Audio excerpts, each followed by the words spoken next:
근데 지금 이제 정작 중요한 거는 또 이제 민주당 얘기를 또 안 하고 넘어갈 수가 없는데 민주당 안에서 이제 내분이 격화되면서 새롭게 지금 떠오르고 있는 빌런, 아직까지 빌런이라고 믿고 싶진 않지만 네? 임종석에 대한 그 실망스러운 여론들과 그 다음에 여기에 대한 손혜원 전 의원의 반박이 나오면서 이게 점점 더 갈등의 확대로 보여지기 시작하거든요.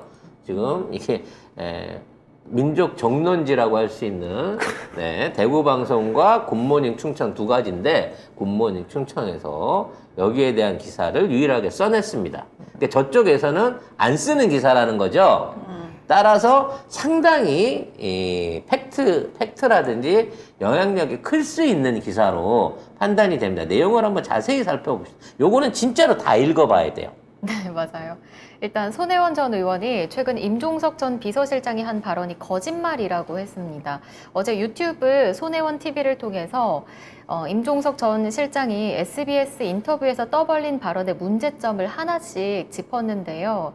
문재인 대통령의 지시를 듣지 않은 걸 무용담처럼 떠벌리는 바람에 문 대통령이 난데없이 의문의 일패를 당했다면서 저와 관련된 터무니없는 거짓말이 나와서 바로 잡겠다며 입을 열었습니다.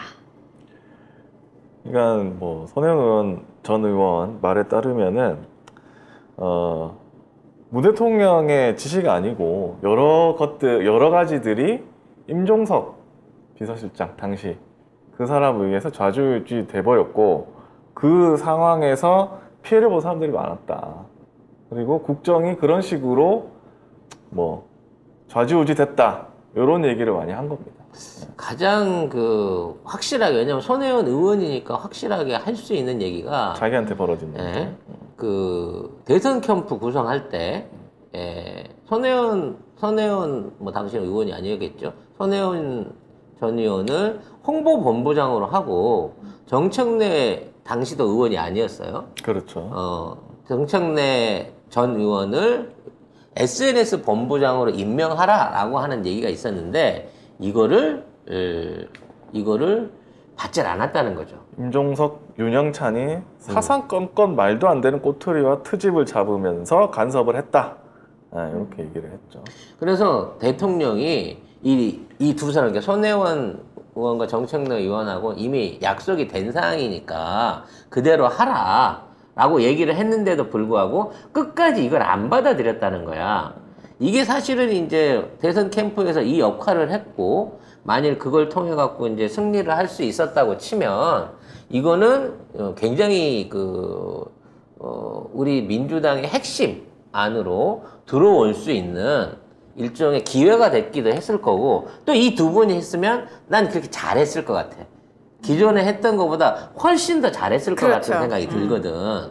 근데 이거를 안 받아들였다는 거는, 자, 이 두 사람을 견제해서 그런 건지, 아니면, 따로 복심이 있어서, 모시는 주군이 달랐다라는 것밖에 저는 안 보이고, 솔직히, 손혜원 전 의원이 그 이전에도 계속 관련해서 어떤 멘트들을 하셨는데, 손 의원 쪽이 공격을 많이 받았어요. 근데 저는 그 얘기가 나올 때도, 왠지 손혜원 의원 쪽 얘기가 더 신뢰감이 갔거든요. 근데 지금 이 기사를 저는 꼭 찾아보시고 그다음에 손 의원님 방송을 저는 여러분이 꼭 보시라고 말씀을 드리고 싶은 게 뭐냐면 여기에 따르면 우리가 의심하고 있는 수박들의 전체 그림이 다 나와요. 임종석, 양정철, 윤영찬 이렇게 나옵니다. 그들이 모시고 있는 주군이 누굴지도 모든 게 다 그림이 그려져요. 우리가 예상했던 거하고 한 치도 벗어남이 없습니다. 윤영찬은 최근에 민주당 최고위원 출마 선언을 했죠.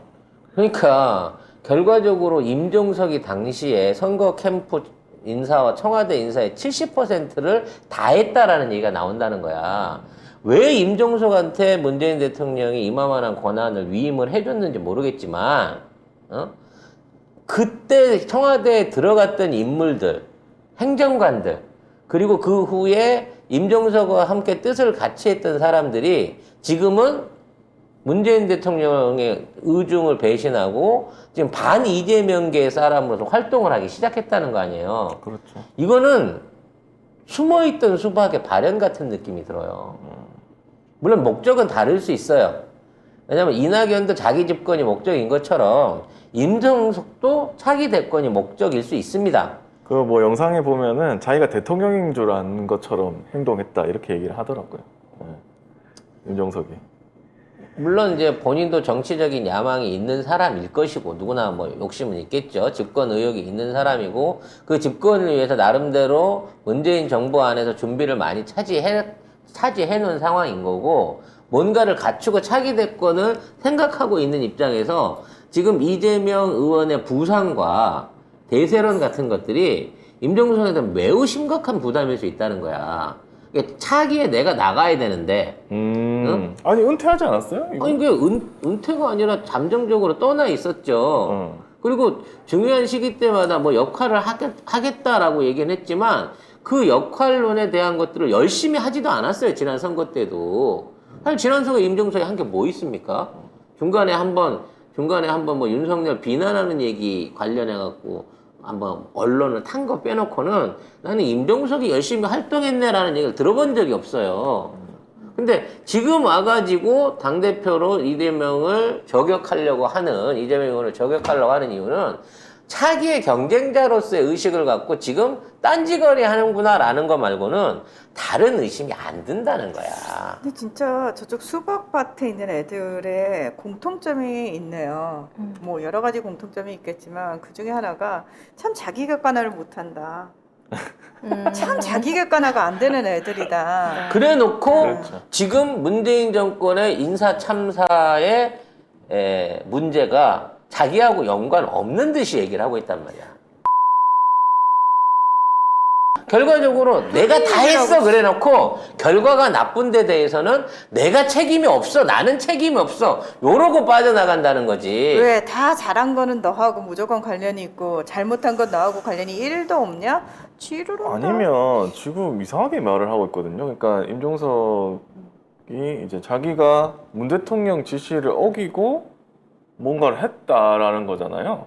그거를 되게 자신 있게 그렇지. 나와가지고 문 대통령이 언짢아 하셨지만 나는 내 뜻을 관철을 시켰다. 내가 그렇게 줏대 있고 근데 내 말 그 말 같아. 힘 있는 사람이다. 나 문 대통령 말도 까는 놈이야. 제 말이 그 말입니다. 이거야 지금 얘 포지션은. 그래서 다음은 나로 가야지 왜? 라는 거 말하는 거 아닌가? 나 이 생각이 들어요. 그래서 끼고 있네. 참. 야 문재인 대통령도 비서실장 출신이신데 문재인 대통령은 끝까지 설득하고 대통령의 의중을 최대한 행정부처나 의회에 전달하기 위해서 중간자 역할을 열심히 하셨던 분이야. 너무 고생을 많이 했고 머리가 실고 이빨이 다 빠졌다고 할 정도로 엄청나게 고생하면서 자신은 뒤로 숨기면서 어떻게든 대통령을 돕기 위해서 노력하셨던 분이고 너는 똑같이 비서실장을 했는데 네가 할 수 있는 밀어준 권한은 네 맘대로 행사를 해놓고 그걸로 인해서 만들어진 수없는 인사 참사에 대한 문제는 지금 내 탓이 아니야 라는 식으로 지금 얘기를 한다는 거 아니야. 이렇게 말하는 것도 이상하고 왜 이런 거짓말을 해가지고 손해를 빡치게 해가지고 방송을 하게 하고 그렇게 만들어. 결과적으로 손의원 의원만 안 건드렸으면 손의원은 이 상황에서 내부 저격을 할 이유가 없어요. 그러니까 지금 정치권에도 안 나오겠다고 하시는 분인데. 너 자꾸 이런 식으로 하면 너 비서실장 할 때 총리 선임 문제에서부터 총리하고의 관계 그리고 그 안에서의 짝짝꿍까지 뭔가 니들끼리 너도 수박하고 손잡아서 뭔가 짝짝꿍 해놓고 약속받은 게 있는 거 아니야? 라고 하는 의심을 안 해볼 수가 없다는 거지. 그 이전 광주 룸사롱부터 까버릴까? 까면은 네가 지금 정치질 하고 있을 수 있을 것 같아? 아이고 이런 사람들한테 둘러싸여 했으니 문 대통령이 어이가 뭘 없네. 할 수 있었겠습니까? 진짜. 참. 야 우리가 지금 몰라서 입 다물고 있는 게 아니야. 앵간히 해라. 앵간히 해. 그러면서 지금 뭐 이거 넘어가고요.